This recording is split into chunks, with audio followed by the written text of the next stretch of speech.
사람들이 그 책 읽는 방법에 관해서 여러 가지 얘기를 한 걸로 알고 있는데, 제가 말씀드리고 싶은 것은 책을 읽을 때 시간을 가장 많이 투여한다 그럴까? 에너지를 많이 쏟아야 될 때가 목차 읽는 거예요. 목차 읽는 거. 그러니까 여기서 말하는 책이라는 건 소설 이런 게 아니죠. 소설은 뭐 목차라는 게 그게 형식적이잖아요, 사실은. 그냥 쭉 읽는 거잖아요, 소설은. 그런데 여기서 말씀드리려는 그 책이라는 건 이제 뭔가 주장이 있는 거잖아요. 제 그건 경험인데요.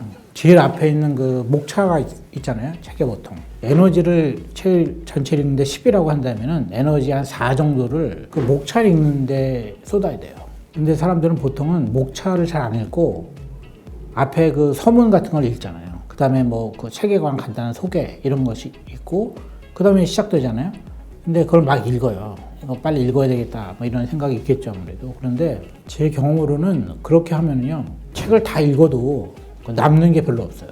그리고 남한테 얘기를 할 때, 나 그 책 읽었어. 그 다음에 그냥 짧게만 얘기할 수 있을 뿐이지, 자기 건 안 되기 때문에 자기 발전에 도움이 안 돼요. 내 걸로 만들어야 되는 것이 중요한데, 그러려면 문제의식이 가장 중요해요. 이 책을 왜 읽느냐.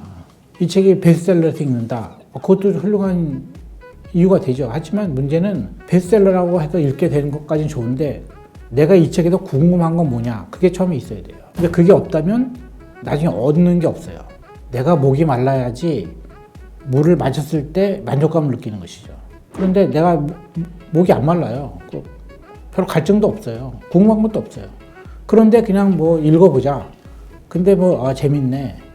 유익한 책이야. 로 덮으면요, 하나도 만족이 없는 거예요, 사실은요. 그래서 처음에 제일 중요한 거는 책을 선택할 때도 마찬가지인데, 문제의식을 갖는 게 제일 중요해요. 내가 도대체 이 책을 왜 읽느냐. 근데 그걸 갖다가 막연하게 읽으면은 읽을 수가 없어요.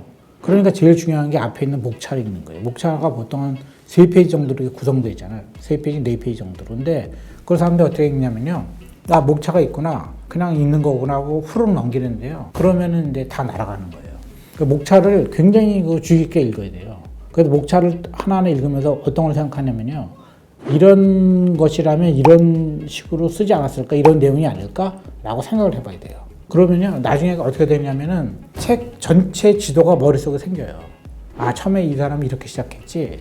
그 다음에 어떤 내용으로 가고 또 어떤 내용으로 전개됐다가 결론은 어떻게 간다고 목차에 나와 있잖아요. 그러니까 그거를 주의 깊게 읽을수록 머릿속에 지도가 생기는 거예요. 근데 내가 머릿속에 먼저 지도를 넣지 않으면 내가 어느 길을 가는지 몰라요. 우리가 이제 처음에 지도 볼 때랑 똑같은 거예요. 지도가 이렇게 있잖아요. 그러면은 내가 여기서 여기까지 가는데 어느 길로 갈까를 생각해 보잖아요. 하나씩 보면 굉장히 머리가 아파요, 그게. 여러분이 내비게이션에서 찾을 때 출발지, 목적지를 이렇게 찍잖아요. 그 다음에 누르면 알아서 찾아주잖아요. 그러면 어떻게 되냐면요, 목적지하고 출발지는 잘 알고 있는데 중간은 몰라요. 어떻게 가는지는. 어떻게 갔느냐, 내비 보고 갔죠. 근데 내비는 내용이 아니잖아요. 그러니까 이거는 내비 없이 지도에서 자기가 먼저 길을 만들어 보는 거예요. 이 책은 이렇게 해서 이렇게 가는구나. 근데 이 길이 내가 보기에는 안 맞을 것 같은데, 아니면 이 길이 맞는 것 같아, 라든가 그런 거를 묻고 따지는 거예요. 계속 목차를 가지고. 이 책에 있는 것이 어떤 책이다. 그렇다면 어떤 길을 통해서 거기를 가느냐를 봐야 돼요, 처음에. 그래서 그거를 마음으로 따라가 봐야 돼요, 머릿속으로. 그 지도를 그리는 게 가장 중요하죠. 하나씩 보면요, 어느 정도 시간이 오래 걸리냐면요, 목차가 만약에 한 서너 페이지가 되잖아요. 그러면 3, 4일 걸려요. 그러니까 왜냐하면 그 목차를 하나하나씩 봐야 되고 생각을 해봐야 되잖아요. 그 시간이 오래 걸리거든요. 그리고 굉장히 힘들어요. 왜냐하면 읽을 게 특별히 없잖아요. 그런데 생각을 많이 해야 되잖아요. 그리고 이렇게 썼으면 이런 내용이 아닐까라고 또 생각해보고. 그 에너지 엄청 소모되거든요. 근데 그게 가장 중요한 순간이에요. 책 읽을 때. 그래도 한 3, 4일 거기에 에너지를 쏟으면요, 지도가 완성되고, 그 다음에 책을 읽으면요, 책이 보여요. 본문을 읽을 때. 이렇게 시작되는구나. 그럼 머릿속에 있잖아요. 지도가 있으니까, 그 다음은 어디다. 그게 생각이 되잖아요. 그러니까 그게 무슨 말인지 알 수가 있어요. 이 말을 이래서 쓰는 거지. 왜? 뒤에 뭐가 나오니까. 전체의 지도를 가지고 처음부터 읽으면 그게 다 잘 껴돼요. 그리고 자기가 태클을 걸 수 있어요. 이거는 잘못된 거야. 이건 이상해. 그거 메모해 놓으면 돼요. 이게 앞에 게 3, 4일 걸리면요, 뒤에 걸 열흘이면 읽어요. 지도가 있으니까. 근데 이게 끝이 아니에요. 보통 이제 책을 읽으면요. 잘 읽었다 그러는데 이게 잘 읽은 게 아니에요. 그거는 이제 준비에 불과한 것이죠. 왜냐하면 책을 다 읽으면요. 반드시 책을 메모해서 정리해야 돼요. 그래야지 그게 잘 읽게 되는 거예요. 좋은 방법은 뭐냐면요. 보통 저도 그렇게 하고 있는데요. 책 읽으면 이제 정리하잖아요. 근데 보통은 이제 워드 작업을 하잖아요. 이렇게 하고. 그런데 그 워드 작업을 한 다음에 손으로 직접 다시 써봐야 돼요. 그래야지 자기 머릿속으로 들어가요. 더 확실하게. 그러니까 손으로 쓰지 않으면요. 인간은 그 뇌와 손이 긴밀하게 연결되어 있다는 거예요. 그래서 옛날 사람들이 뜻을 잘 모르면은 읽고 써봐라 이런 거 했잖아요. 근데 그게 진짜 좋은 방법이라는 거예요. 요즘에 뇌과학도 그걸 증명하고 있거든요. 처음에 자기가 가졌던 지도가 있잖아요. 그 지도와 내가 쓰고 있는 내용이 조금씩 달라요, 당연히. 그렇죠? 그러면 그때 그 차이가 인식이 되고 잘 읽게 돼요. 그래서 이게 좋은 점이 뭐냐? 잘 읽게 되면요, 나중에 토론 나가거나 말할 때 원고 없이 얘기할 수 있어요.